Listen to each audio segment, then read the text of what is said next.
Welcome back to Movie Insights. Today I will show you a thriller, drama film from 2009, titled Kaiji the Ultimate Gambler. Spoilers ahead. Watch out and take care. It's a stormy night in the city when Kazutaka Hayato, wealthy socialite and president of the financial consulting firm Tei Corporation, asks his employees what gives man the ultimate power. They have many answers for him, like military power and market dominance, and Rinko Endo is scolded when she replies money, since that's too basic. The real point is what you do with it. However, Yukio Tonegawa is praised by his boss for answering that power is having the financial muscle to build your own kingdom, like a fallout shelter. He also points out that Japan is filled with hopeless young men that will serve as labor for construction. Sometime later, Kaiji Ito is going through his usual daily routine. He buys and loses at scratch-offs, spends a very boring day at his work as a cashier in a convenience store, and on his way home, he curses all the rich cars around him for being successful because they evade taxes and not because they work hard. When he kicks a Mercedes, a group of bodyguards chases him for it, and from that car also comes out Rinko, who takes him to an office to talk. A couple of years ago, Kaiji signed a loan contract to be a friend's guarantor, and since that friend has disappeared, it is now his obligation to pay the debt. To make matters worse, the original sum of 300,000 yen has now become a debt of 2 million because of interests, not to speak of the car damage he's caused. Since he can't pay that amount, Rinko offers him a deal. There's a gambling cruise he can participate in, filled with broke losers like him, and if he wins, his debt will be wiped clean. After Rinko gives him a speech on how crappy his life is and this being the only opportunity to start over, Kaiji accepts. Later in the evening, while Rinko hands in Kaiji's profile at the company mentioning she's filled her quota, Kaiji gets on board the cruise, which is indeed filled with broke losers. Yukio is the host and the one that will explain the rules of the game they'll be playing tonight. Each player is given 3 1 million yen stars with an interest of 1% per minute. If someone wins, not only will the company wipe the debt clean, they'll buy back the stars too. Players are also given 12 rock paper scissors cards that they'll use to play the game as usual. Each time they win a round, they get a star from their opponent. To win, they must use all their 12 cards and have at least 3 stars after 30 minutes. No questions are allowed, and after Yukio calls them babies, he leaves so they can start playing. All the players rush to find an opponent, and Kaiji is approached by Juji Funai, a man that proposes a truce. If they play the same cards and cause a draw, they won't lose any stars and will get rid of their cards quickly, giving them an easy way out. Kaiji accepts and the game begins normally, helping both players lose their cards with no issues. But at the last minute, Funai backstabs Kaiji and scams him out of 2 stars by playing to win instead of to draw, leaving him with just 1 star and 1 card. Furious, Kaiji drops his card and punches Funai, causing him to bleed on the floor and the card as well. Security quickly separates them, but soon a new commotion begins. Funai tells everyone that Kaiji's last card is scissors, so everyone will go after him for an easy star, and Kaiji retaliates by announcing Funai only has rock left. Everyone starts arguing over this possibly being a trick or not, and they're suddenly interrupted by a guard that brings Koji Ishida back into the game after he was caught trying to flush his cards down the toilet, which is against the rules. With 10 minutes left on the clock, Funai takes advantage of the moment to announce his latest idea, a reshuffle. That way nobody will know each other's cards anymore. Everyone accepts, including Kaiji, because he has a plan. Funai takes all the cards, shuffles them, then gives each player back the same amount they had before. Kaiji receives the card with the bloodstain again and decides to team up with Ishida to play against Funai on a 1-card match for 3 stars. Funai is sure he will win because he knows Kaiji's last card, but Kaiji expected this and defeats him easily. This was his plan all along. Knowing Funai would have noticed the blood mark, Kaiji took one of Ishida's cards and added blood on it to make it pass as his own stained card, tricking Funai into playing the incorrect one. After dividing Funai's stars between them so they both have 3, Kaiji and Ishida play their last cards by tying on purpose and win, or at least, that's what they think. Because while they're in the middle of celebrating as the time runs out, Ishida finds a card in his pocket he forgot about. Since Kaiji sticks to his promise of a team-up and accepts the card as his as well, both of them lose. They are taken to work deep underground in forced labor for the construction of Hayato's kingdom. The conditions are awful, the hours are long, they don't have breaks, their meals are incredibly basic, and they all bunk together in a very small space to sleep on the floor. They're also branded on their shoulders with a microchip so they can't escape, and their pay is pathetic. It's not even in yen, they're paid in their own currency called Perika, which is only valid in the underground. It's worth 1/10 of a yen, making Kaiji's salary 350 yen per day, which is around $3. As little as it may be, Kaiji thinks of saving up the money to be able to pay his debt, but soon the temptations arrive, a card offering beer and tasty greasy food. He manages to turn down the offer at first, but after the foreman gives him a free beer for being his first one and whispers sweet words about how delicious everything is, Kaiji desperately gives in and ends up spending almost all his money on snacks and more beer. Most workers do the same, and this is the way the company keeps them there working for free for years. The next day, An earthquake shakes their working area and Ishida gets hurt. Kaiji hurries to take him to the infirmary, where he discovers most patients aren't being treated because they must pay with Perica if they want medicine. There, they meet Makoto Sahara, who tells them he overheard the foreman making fun of them and explaining how the system is designed for them to fail. They begin losing hope, but the doctor tells them not to worry because they'll be collecting people for the Brave Men Road soon. The next time the snacks cart comes around, Kaiji calls out the foreman for his trickery and asks his co-workers to wake up from a dream that is never going to happen. Their argument is interrupted when some guards come to pick Sahara up because he's been chosen for the Brave Men Road, a very dangerous game where winning gives you freedom but losing takes your life. Ready to take the risk, Kaiji volunteers to go too, and Ishida also joins them.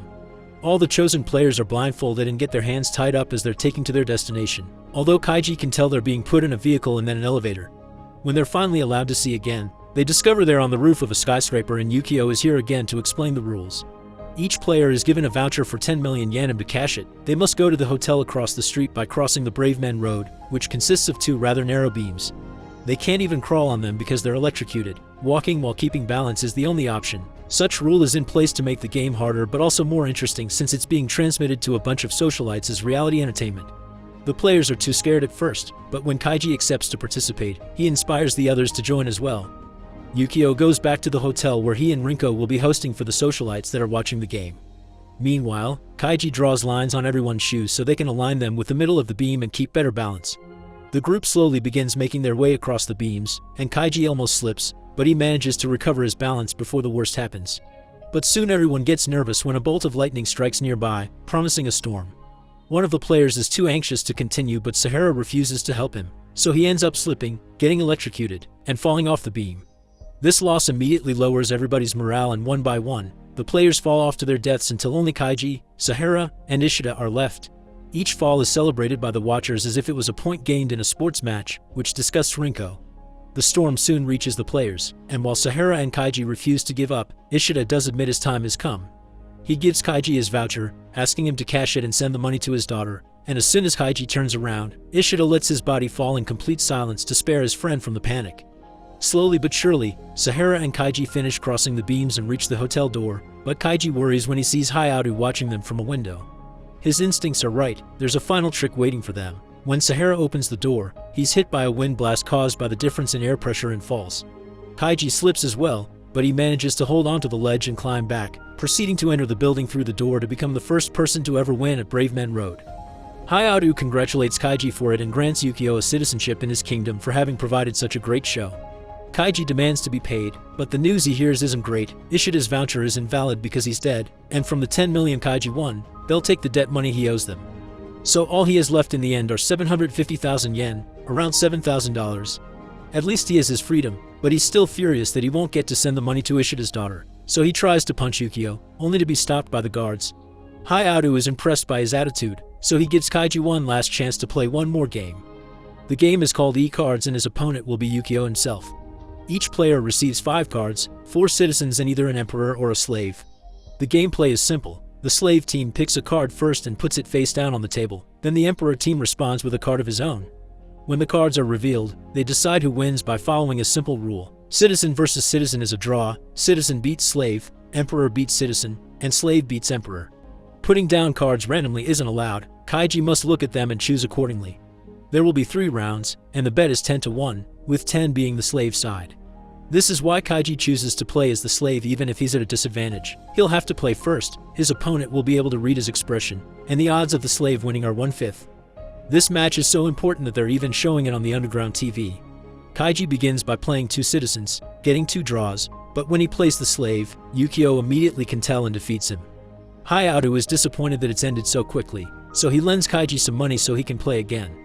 This time, Kaiji watches Yukio and realizes that he doesn't look at him in return or even at his own cards, which is very strange. He decides to send the slave first as a surprise tactic, but once again, Yukio can tell he's played the card and easily defeats him. As the guards come to take Kaiji away for losing, he notices that Yukio is wearing a different watch. On his way out, Kaiji begins reviewing in his head all the details about the game, trying to find out how it has been fixed. When Rinko comes by to make fun of him and call him a branded loser, Kaiji realizes the microchip on his arm is the key to all this. Yukio has put on a watch that allows him to read Kaiji's vitals, and that's why he could know when he plays a difficult card.